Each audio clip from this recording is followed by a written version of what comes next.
स्वागत है। मैं हूं आपके साथ अनु सिंह। सीधा लिए चलेंगे गोरखपुर, जहां प्रधानमंत्री नरेंद्र मोदी पहुंच चुके हैं। तस्वीरों में सीएम योगी आदित्यनाथ प्रधानमंत्री नरेंद्र मोदी को आप देख रहे हैं, जहां आज कई करोड़ की योजनाओं की सौगात गोरखपुर को मिलने जा रही है। प्रधानमंत्री मोदी और सीएम योगी आदित्यनाथ तस्वीरों में आप देख रहे हैं। गोरखपुर का दौरा है आज पीएम मोदी का।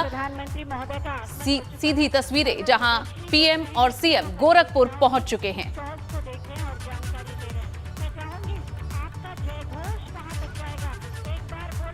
भारत माता की।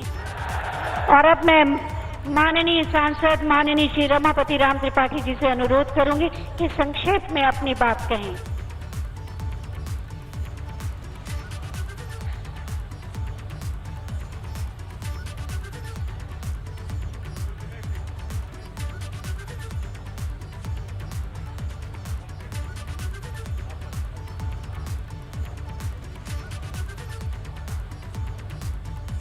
भारत माता की।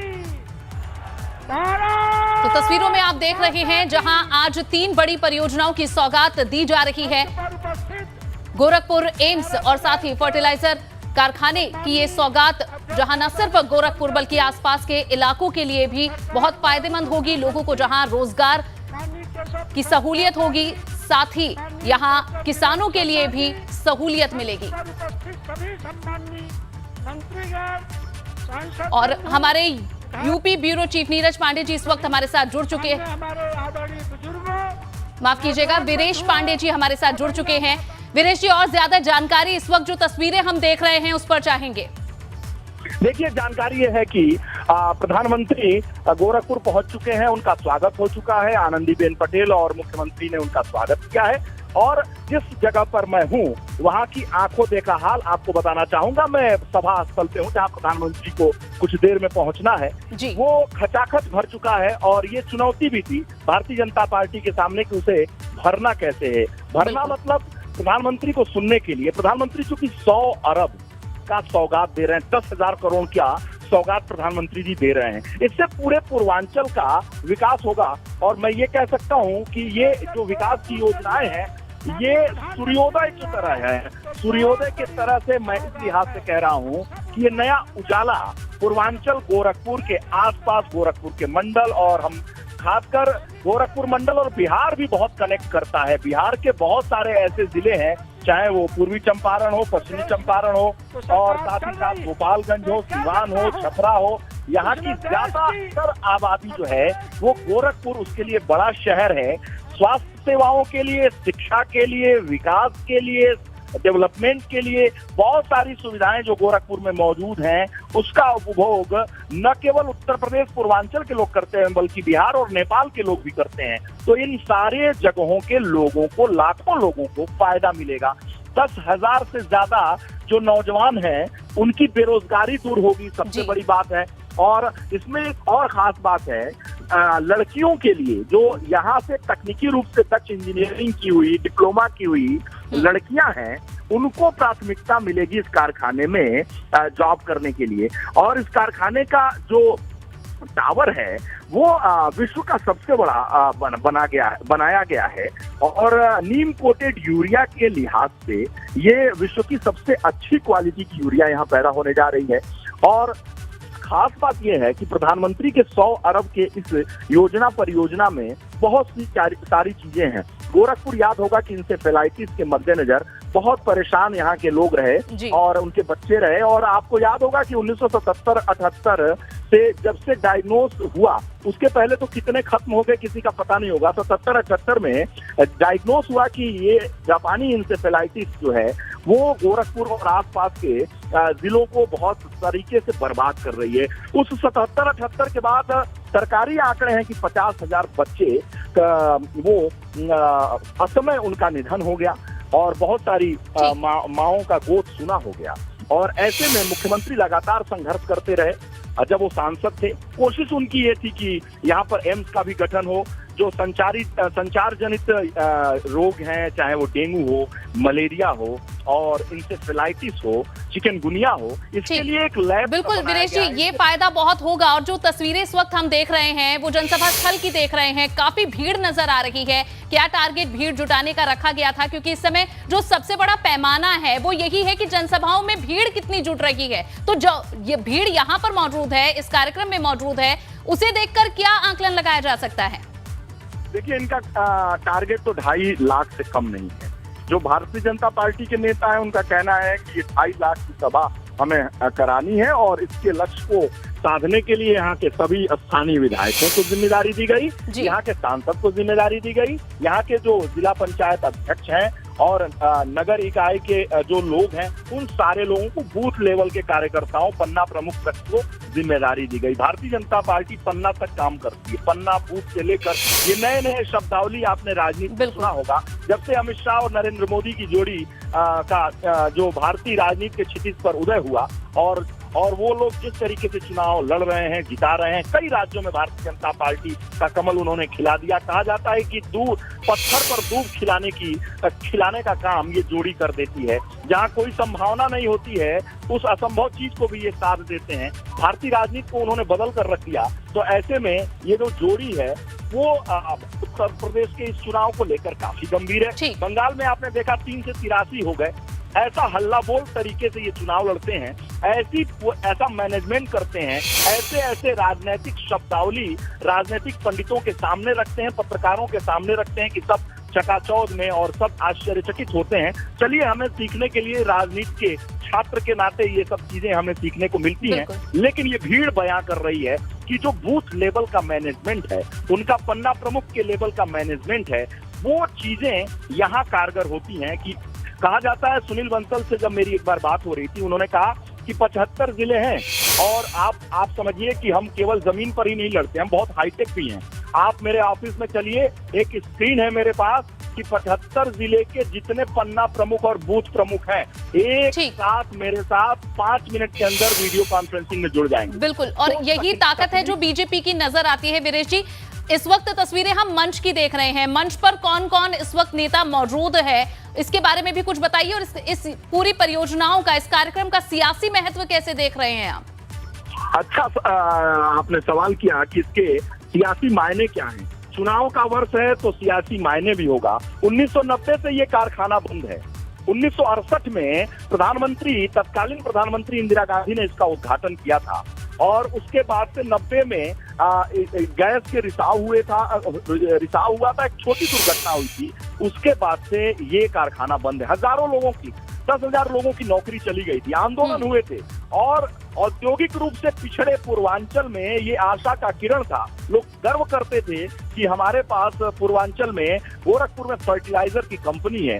तमाम लोगों को रोजगार प्रत्यक्ष रूप से, अप्रत्यक्ष रूप से मिलता था। लेकिन जब से बंद है, 90 से बंद है, इसके लिए योगी आदित्यनाथ 1998 जब से सांसद बने, उन्होंने संघर्ष किया और उनके पहले महंत अवैधनाथ जो उनके गुरु रहे और साथ ही गोरखपुर के सांसद रहे, उन्होंने भी संघर्ष किया। लेकिन बात बनी नहीं। 2016 में प्रधानमंत्री नरेंद्र मोदी 2017 के चुनाव से पहले आकर वादा किया था और इसी मैदान में, जिस मैदान का आप दृश्य देख रही हैं, मंच देख रही हैं, साथ सज्जा देख रही हैं, इसी मैदान पर प्रधानमंत्री नरेंद्र मोदी ने योगी आदित्यनाथ की मौजूदगी में जनता से वादा किया था कि पूर्वांचल की गरीबी को दूर कर देंगे, पूर्वांचल और गोरखपुर की जापानी इंसेफेलाइटिस को दूर भगा देंगे। आज एम्स का भी उन्होंने उस समय शिलान्यास किया था 2016 में और वो बनकर तैयार है, लोकार्पण आज होने जा रहा है। एम्स भी बनेगा और बनकर तैयार है और साथ ही साथ ये फर्टिलाइजर वो भी, इसका भी उद्घाटन होने जा रहा है। नई मशीनें लगी हैं, नई तकनीक लगी है और साथ ही साथ यहाँ के रोजगार के अवसर बढ़े हैं। और आपने राजनीतिक तरीके से पूछा कि इसके क्या मायने हैं, तो इस रैली के द्वारा, इस मंच के द्वारा भारतीय जनता पार्टी अपने एनडीए को जोड़कर आगे बढ़ने का काम करेगी। क्यों, आपने पूछा क्यों, आप पूछिए क्यों? क्योंकि अभी तक की जितनी रैली प्रधानमंत्री की हुई है, एनडीए के एलआई उस मंच पर आपको नहीं दिखे होंगे।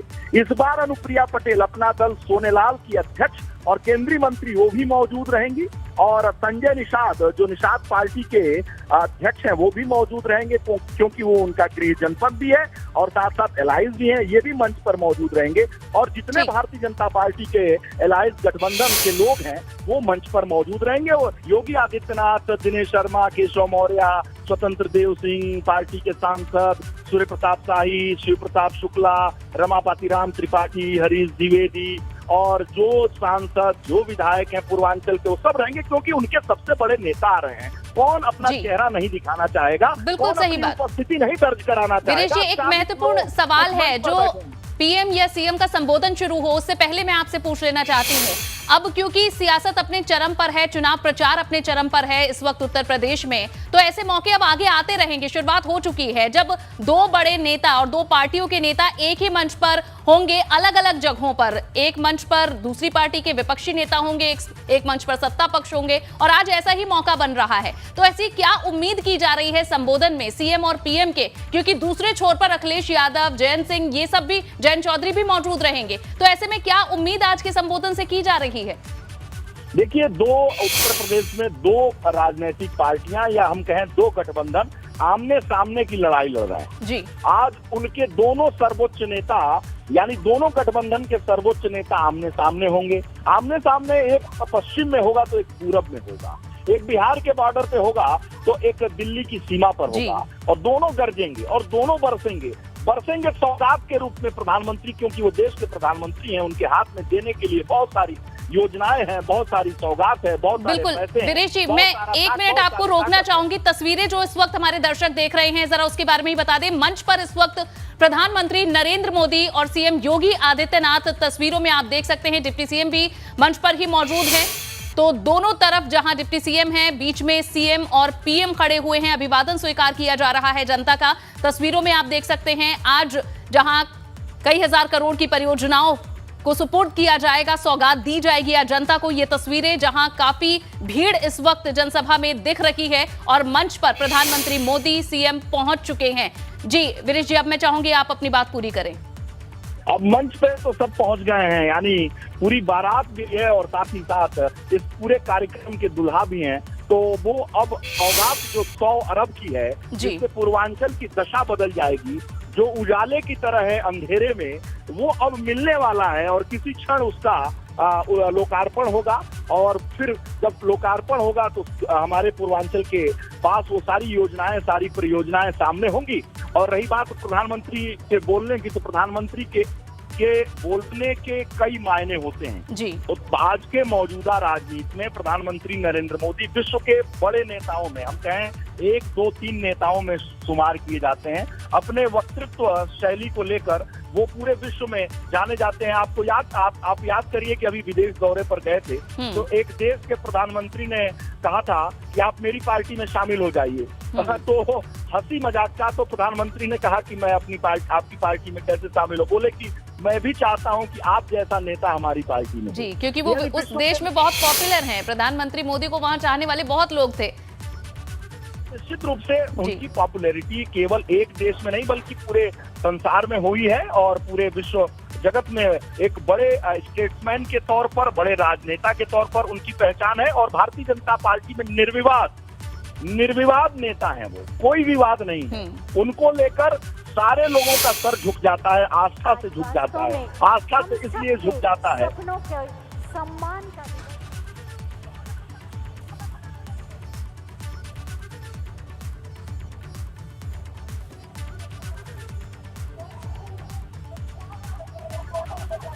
चलिए, तो ये दो तस्वीरें आपको दिखा रहे हैं। गोरखपुर से सीधी तस्वीर सबसे पहले आप देख रहे हैं जहां मंच पर सीएम पीएम मौजूद हैं। दूसरी तस्वीर में आप देख रहे हैं किस तरह से प्रदर्शनी में जो मॉडल रखे हुए थे योजनाओं के, जिन्हें आज सुपुर्द किया जाएगा जनता को, वो दिखाया गया। और अब प्रधानमंत्री मोदी का स्वागत मंच पर किया जा रहा है सीएम योगी आदित्यनाथ की तरफ से।